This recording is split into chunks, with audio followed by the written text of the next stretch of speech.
Hello future officers. तो कैसे हैं आप सभी। एक बार फिर से आप सभी का बहुत बहुत स्वागत है। तो जैसा कि बहुत लंबे टाइम से हमें वेट कर रहे थे कि ईपीएफओ ईपीएफसी ईओ जो आरओ है उसके नोटिफिकेशन का। तो अभी ईपीएफसी का नोटिफिकेशन तो जो फुल नोटिफिकेशन है वो डाल दिया गया है कल ही वेबसाइट पर।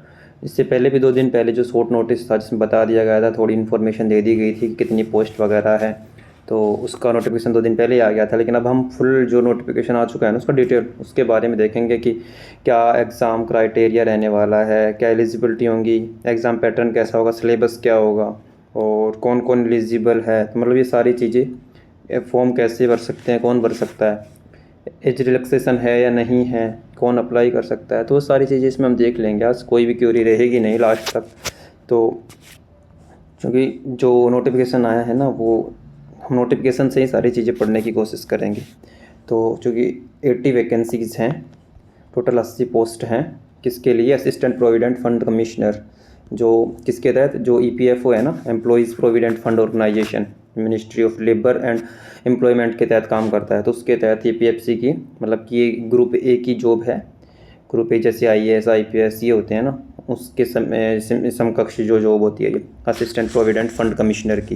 क्योंकि और ये सीएससी से कैसे अलग मानोगे आप इसको अगर यूपीएससी सीएससी से, क्योंकि वहाँ पे ना आपको प्रीलिम्स होगा। प्रीलिम्स में 2 एग्ज़ाम होंगे, जीके जीएस का, फिर सीसेट का, देन मेंस के 8-9 एग्ज़ाम मेंस के लिखने होते हैं, देन इंटरव्यू होता है। तो एक बड़ी प्रोसेस होती है। लेकिन इसमें ऐसा नहीं होता।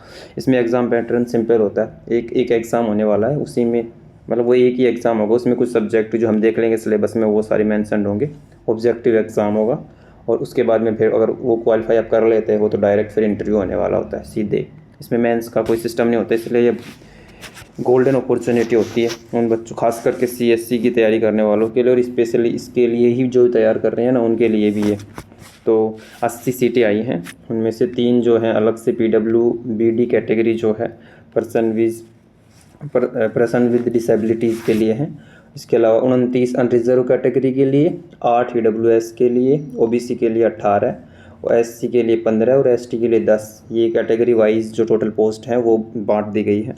इसके अलावा जो पीडब्ल्यूबीडी है ना उसकी 3 पोस्ट हैं, उनके लिए भी कुछ क्राइटेरिया इसमें दिया हुआ है, आप देख लेना। इसमें 3 कैटेगरीज हैं, ए बी सी, जिनके लिए रिजर्वेशन है। और ये रिजर्वेशन मतलब ये जो डिसेबिलिटीज़ का जो परसेंट है ना वो लगभग 40% अब होना चाहिए। अगर सूटेबिलिटी से, अगर आपको सूटेबिलिटी का और या रिजर्वेशन का प्रोफेशन अगर आपको क्या चाहिए फ़ायदा उठाना है तो ये कुछ कंडीशंस हैं कि भाई जो ए है, ए कैटेगरी में कौन कौन आते हैं, जिसमें ब्लाइंडनेस एंड लो विजन वाले ए कैटेगरी में आते हैं, और deaf and hard of hearing B category में आते हैं। इनको रिजर्वेशन का ये इनको प्रॉफिट मिल सकता है, 1 सीट इनके लिए रिजर्व है। और सी कैटेगरी में ये काफ़ी सारे आते हैं। सी कैटेगरी में जैसे locomotor disease including cerebral palsy, ये सारी चीज़ें होगी, आप इसको देख सकते हो। डी और ई कैटेगरी भी इसमें बांट रखा है, जिसमें वैसे रिजर्वेशन तो नहीं लेकिन ये सूटेबिलिटी का कुछ प्रॉफिट मिल सकता है। 2 में किस किस में, एक तो मेंटल जो इलनेस और मल्टीपल डायबिटीज़ डिसेबिलिटीज़ के लिए, अगर एक से ज़्यादा डिसेबिलिटीज़ हैं। इसके अलावा पे स्केल, सैलरी की बात कर लो आप पहले ही, पे स्केल दे रखा है इसमें। जो लेवल 10 है ना, लेवल 10 के स्तर पर, यानी कि आपको अच्छी खासी सैलरी इसमें मिलने वाली है। अच्छी खासी सैलरी मिलेगी। पे 10 लेवल जो 10 है उसके बेस पर मिलेगी आपको। इसके अलावा एज की बात करें तो कितनी एज तक अप्लाई की जा सकती है। अगर आप जनरल या अनरिजर्व कैटेगरी और ईडब्ल्यूएस से करते हैं तो 35 एज होनी चाहिए मैक्सिमम, और 38 ईयर मैक्सिमम ओबीसी के लिए, यानी 3 साल का रिलैक्सेशन। और यहाँ पे 5 साल का हो जाएगा एससी एसटी के लिए, यानी 40 हो जाएगा, 40 साल तक के लिए अगर आप एसटी एससी है। इसके अलावा 10 साल तक का जो पर्सन विद डिसेबिलिटीज़ है ना उनके लिए भी अलग से, यानी कि 56 साल तक वो क्या कर सकते हैं, अप्लाई कर सकते हैं। एज लिमिट हो सकती है किसकी, इनके लिए कुछ वो दिए गए हैं, छूट दी गई है। इसके अलावा अब देखो सबसे मेन है क्वालिफ़िकेशन की, एजुकेशनल क्वालिफ़िकेशन की बात करो तो इसमें आपके पास ग्रेजुएशन होनी चाहिए। आप किस फील्ड से हो, पर वो जो जिस यूनिवर्सिटी से आप जो ग्रेजुएशन कर रहे हो ना, degree of a recognised university की, तो वो यूनिवर्सिटी को मान्यता प्राप्त होनी चाहिए सरकार से। क्या उसके इक्विवेलेंट, अगर ग्रेजुएशन के इक्विवेलेंट कोई डिग्री आपके पास है तो भी आप इसके लिए एलिजिबल हो। साथ में इसमें ऐसे भी लिखा है डिज़ायरेबल क्वालिफिकेशंस भी लिखे हैं, जैसे diploma in company laws, labour laws, public administration. तो इनको ना थोड़ा सा ऐसे एज मिल जाता है। तो ये सारी चीज़ें हो गई, ये क्वालिफिकेशंस के बारे में हो गई। इसके अलावा यही है कि ग्रुप ए की सर्विस है और परमानेंट है, ऐसा नहीं है कि टेम्पररी ये जॉब मिलने वाले को परमानेंट जॉब मिलेगी। और ग्रुप ए के इक्विवेलेंट होगी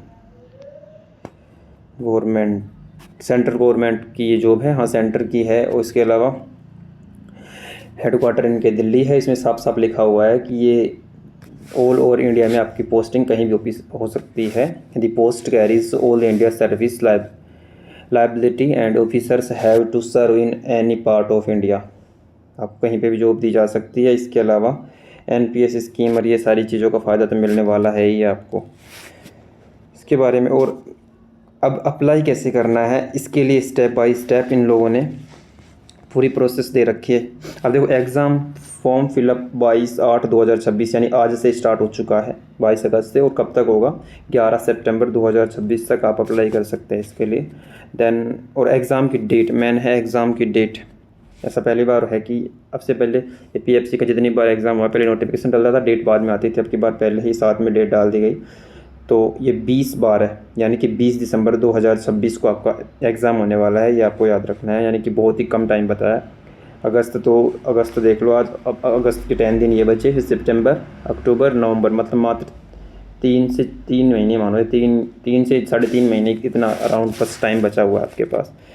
तो इसमें कैसे पूरी कंप्लीट तैयारी हो, इतना सिलेबस कैसे कवर करेंगे, तो इसकी स्ट्रेटजी एक वीडियो हम बना देंगे। इसके बाद में स्ट्रेटजी वीडियो, ट्रेंड एनालिसिस, कैसे कैसे किस किस थीम से कहाँ से कितने क्वेश्चन आ रहे हैं, कट ऑफ क्या रह रही है पिछली बार। चूँकि एपीएफसी का एग्ज़ाम है ना, ईओआरओ के साथ में, ईओआरओ का तो होता रहता है, लेकिन एपीएफसी का एक बार 2016 में हुआ था, उसके बाद में 2023 में हुआ था, और 2025 में एक दोनों का कंबाइन हुआ था, ईओआरओ का और एपीएफसी का सीआरटी होता है, उसको कंबाइंड रिक्रूटमेंट टेस्ट हो रहा था, वो एक साथ हुआ था इसका पिछला ही।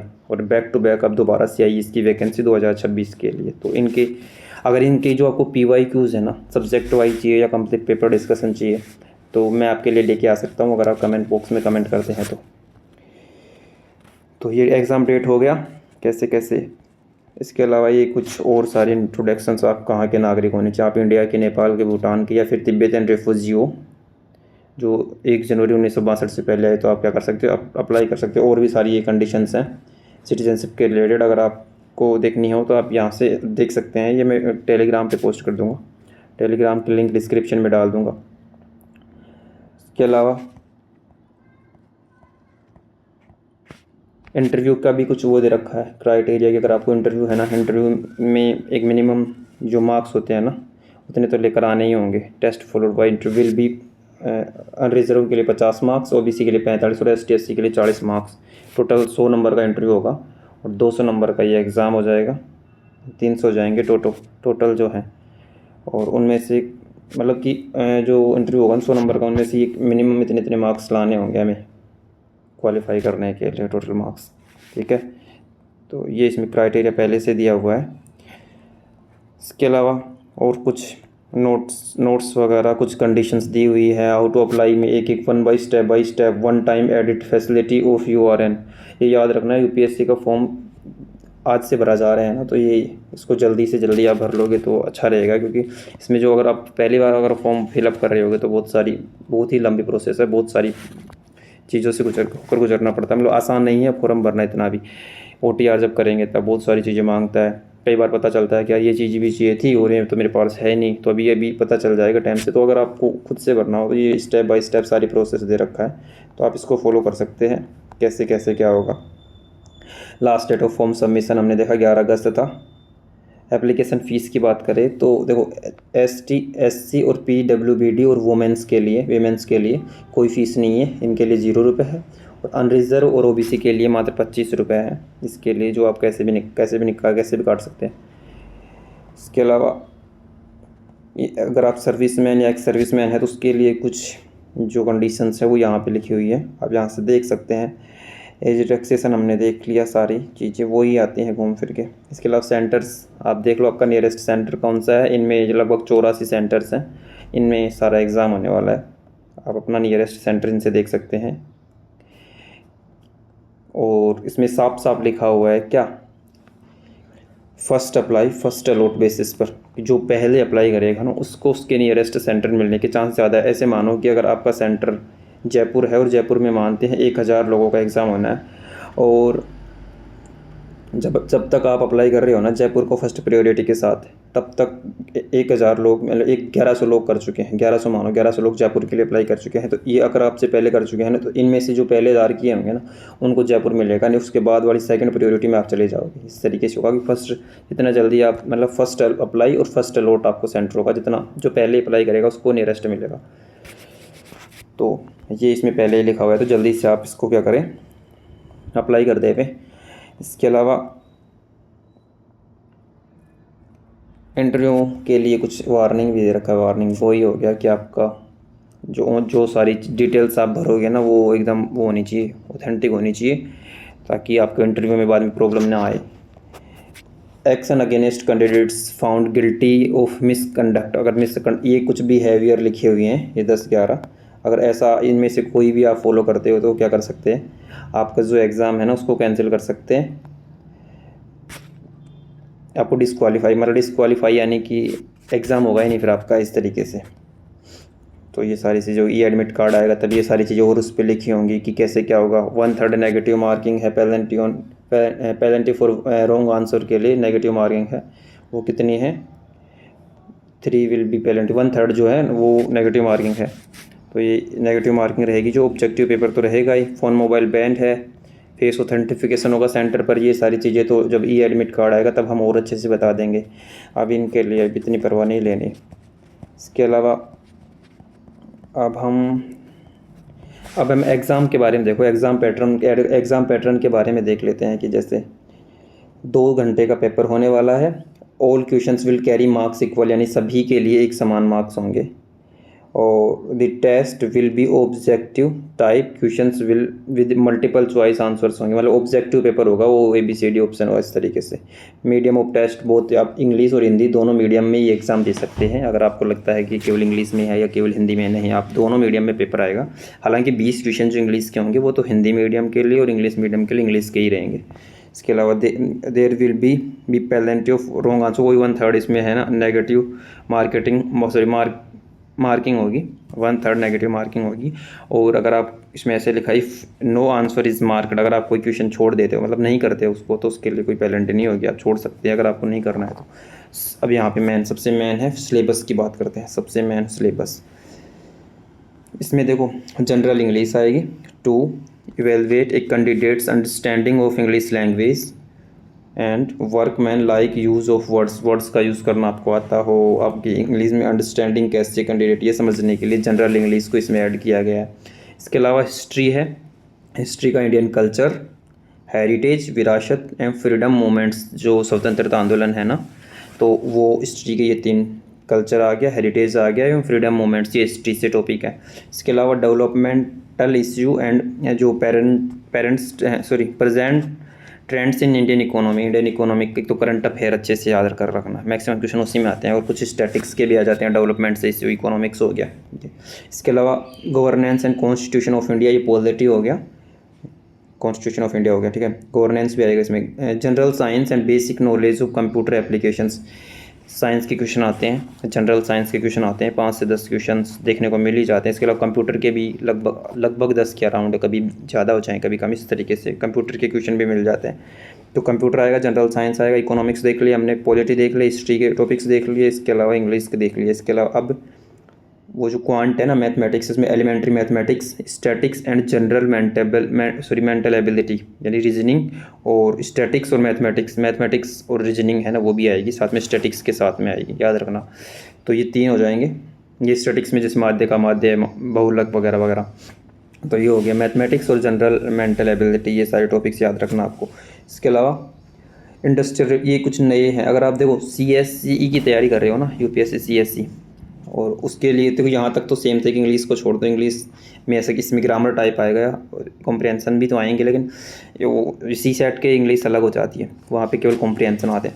यहाँ पे देखो ये बीच वाले जो सारे सब्जेक्ट थे ना, एलिमेंट्री मैथ, यहाँ सब ले सकते हो, सी सेट ही आएगी यहाँ तक। तो इस CSE के हैं ये कुछ टॉपिक, एक current events and national and international importance, ये भी CSE के लगभग में सिमिलर हो जाता है। करंट अफेयर तो पढ़ना होता ही है, लेकिन ये दो तीन जो टॉपिक है ना, ये इसमें अलग से पढ़ने पड़ते हैं। तो ये इसलिए मैं बता रहा था कि CSE की तैयारी करने वालों के लिए गोल्डन चांस इसलिए है क्योंकि ये सारी चीज़ें उनके लगभग कवर हो जाती हैं इसी से। और इसके अलावा इसमें industrial relations, labour codes and social security in India, industrial relations पढ़ने हैं, लेबर कोड्स, पहले लेबर लॉज भी लिखे होते थे, काफ़ी सारे लेबर लॉज थे, इस बार वो नहीं लिखा, आपने स्पष्ट कर दिया कि इसमें लेबर कोड्स पढ़ना है। जो लेबर कोड्स अभी बने हैं ना 4, वो तो लेबर कोड्स, इंडस्ट्रियल रिलेशंस और सोशल सिक्योरिटी इन इंडिया में क्या है, ये 3 टॉपिक तो ये। इसके अलावा principle of accountancy, auditing and insurance, बीमा पढ़ना है, अकाउंटिंग एंड ऑडिटिंग पढ़ना है, उसके कुछ प्रिंसिपल्स हैं वो सारी हमें आनी चाहिए। ये कुछ नए टॉपिक्स हो जाते हैं जो CSE के अलावा हैं। तो ये सारा सिलेबस हो गया, लास्ट में करंट हो गया, ये सिलेबस हो गया। इसका और भी एक टॉपिक का और डिटेल से सिलेबस हम नेक्स्ट वीडियो में और अच्छे से कवर कर लेंगे कि और PYQs जैसे मैं भी एक सैम्पल लेके आया भी हूँ पॉलिटी को, अभी मैं दिखा दूँगा एक बार ये सारा डिस्कस करने के बाद में। तो वेटेज क्या रहेगी इन क्वेश्चंस की, as per the prevailing practice the following weightage may be adopted as was adopted in previous cases, यानी कि 300 मार्क एंड 100 मार्क्स, सॉरी मैंने अभी 200 मार्क्स बोल दिया था गलती से। 300 मार्क्स का ये पेपर होने वाला है जो ऑब्जेक्टिव पेपर होगा, यानी 120 क्वेश्चन है, तो यानी कि 2.5 नंबर का एक क्वेश्चन होगा, सीधी बात कर लो आप, पर क्वेश्चन इक्वल मार्क्स रखता है तो 2.5 नंबर का एक क्वेश्चन होगा, 1/3 निकाल लोगे इसका नेगेटिव मार्किंग आ जाएगी। 300 नंबर का तो पेपर हो जाएगा और 100 नंबर का हो जाएगा इंटरव्यू। टोटल कितने हो गए, 400 हो गए। अब इन 400 जो क्वेश्चन हैं इनके बेस पर आपका फाइनल क्या होने वाला सिलेक्शन हो। इसमें जो रेशियो इस तरीके से होगा, ये रेशियो हो गया ना 75:25, तो इनके बेसिस पे क्या होना चाहिए, इनके बेसिस पे 400 नंबर में से सिलेबस वो निकल के आएगा, फाइनल कट ऑफ निकल के आएगा।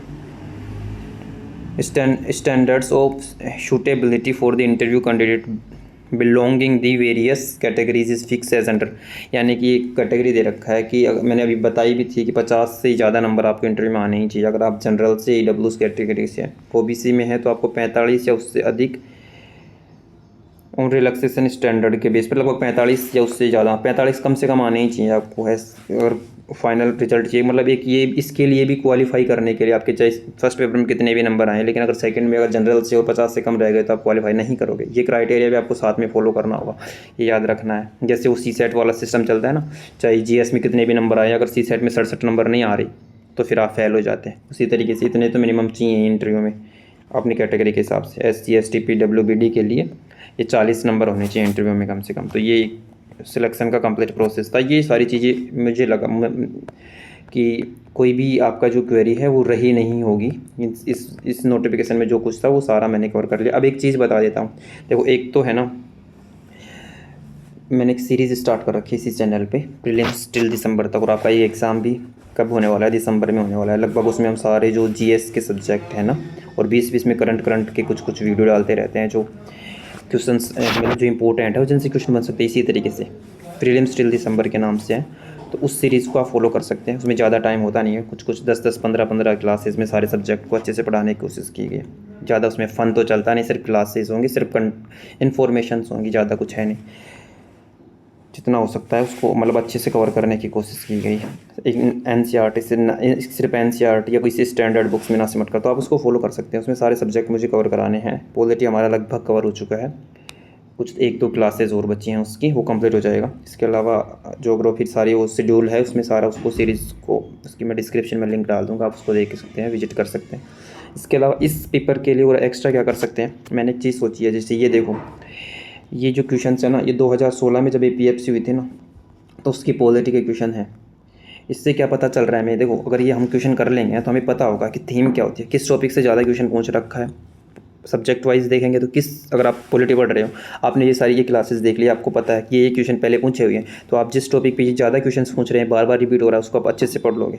जिसमें बिल्कुल भी नहीं पढ़ रहा, जिसमें बिल्कुल भी क्वेश्चन नहीं आ रहे, और उसको उतना थोड़ा सा लाइटली ले सकते हैं। तो इस तरीके से थीम का पता चल जाएगा, कितना डीप तक पढ़ना है वो सारी चीज़ें। जैसे मैं एक बार जल्दी से बता दूँ, 2016 के ये क्वेश्चन हैं जिसमें इसका सॉल्यूशन करवाना तो अलग से मुझे क्लास, अलग से मैं एक क्लास लूँगा पॉलिटी के लिए अलग से। आपके कमेंट पर निर्भर करेगा, आपके फीडबैक पे डिपेंड करेगा। अगर आपको ऐसा चाहिए, ऐसा ये सब कुछ, तो मैं सभी सब्जेक्टों का प्रोवाइड करा सकूँगा। ये 2016 के क्वेश्चन हैं, आप इनसे देख सकते हो। ये संसद एवं राज्य विधानसभा कुछ कंपेरिजन के साथ है ना क्वेश्चन। और ये याद रखना कि मैंने जो सीरीज़ पढ़ाई है ना उसमें ऐसे ही पढ़ाया है कि एक साइड में जब राज्यपाल पढ़ाया तो उसके साथ गवर्नर पढ़ाया, जब संसद पढ़ाई है तो उसके साथ राज्य विधानमंडल पढ़ाया, जब मतलब कि वहाँ पे कैग पढ़ाया होगा तो यहाँ पे महाधिवक्ता मतलब राज्य के लिए जो है वो पढ़ाया है, साथ में जुडिशरी साथ में, मतलब सब कुछ इस तरीके से कंपैरिजन करके पढ़ाया है कि दोनों साथ साथ चलते रहे, क्योंकि लगभग सिमिलरिटीज़ रहती हैं और कुछ कुछ डिफरेंसेज है वो हमने देखा है। तो इसी तरीके से तभी तो क्लासेस थोड़ी शॉर्ट हो गई, शॉर्ट मतलब कम क्लासेज में और थोड़ा ज़्यादा कंटेंट है, तो इसलिए वो बहुत इंपॉर्टेंट। और इसमें देखो क्वेश्चन देखो संसद और राज्य विधानसभा को एक साथ पहुँच रखा है, ये तभी वो क्लासेस बहुत इंपॉर्टेंट रहने वाली है, तो आप उसको ज़रूर फॉलो करें। उसकी मैं जो सीरीज़ है वो भी चल भी रही है और मैं डिस्क्रिप्शन में लिंक डाल दूँगा। दूसरा फिर ये देखो फंडामेंटल राइट्स से क्वेश्चन है। इसके अलावा प्रधानमंत्री राज्यसभा का सदस्य हो, तो मतलब ये मैं थीम बता देता हूँ। इसमें तो 2016 में ये सारी थीम थी। कहाँ से एक मल्ली मत समिति के बारे में पूछ लिया इसने। उपराष्ट्रपति बनने से पहले डॉक्टर राधाकृष्णन मतलब उपराष्ट्रपति के पद से पहले वो क्या थे।